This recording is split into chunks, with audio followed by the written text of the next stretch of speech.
নমস্কার, আমি দীপ। আপনারা দেখছেন আমার ইউটিউব চ্যানেল নিউজ ইন্ডিয়া। বর্তমান ভারত পাকিস্তানের মধ্যে এক যুদ্ধাঙ্গী বাতাবরণ তৈরি হয়েছে। এই অবস্থায় দাঁড়িয়ে সামরিক শক্তিতে কে কতটা এগিয়ে তা একবার দেখে নেওয়া যাক।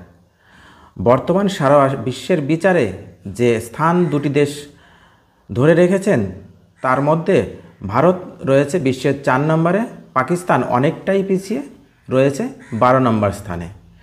সামরিক জাহাজের হিসেবে ভারতের রয়েছে 2229টি, পাকিস্তানের মাত্র 1399টি। যুদ্ধজাহাজ অ্যাক্টিভ ভারতের 513টি, পাকিস্তানের 328টি। এরপরে দেখে নেওয়া যাক হেলিকপ্টার। ভারতের রয়েছে 899টি, পাকিস্তানের রয়েছে 373টি। অ্যাটাক হেলিকপ্টার ভারতের 80টি, পাকিস্তানের 57টি। নৌজাহাজ ভারতের 393টি, পাকিস্তানের 121টি। রণতরী ভারতের রয়েছে 2টি, পাকিস্তানের কাছে এখনও পর্যন্ত যেটা খবর একটিও রণতরী তাদের নেই।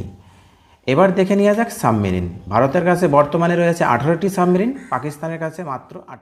এবার দেখে নেওয়া যাক আর্টিলারি ট্যাঙ্ক।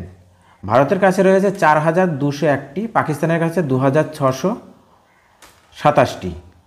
এবার দেখে নেওয়া যাক মোট সামরিক শক্তি। ভারতের রয়েছে 1,48,594, পাকিস্তানের 17,516।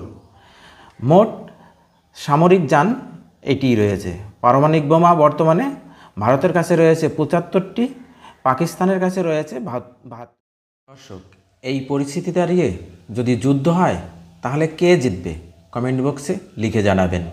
চ্যানেলটি ভালো লাগলে সাবস্ক্রাইব করবেন, লাইক দেবেন। ধন্যবাদ।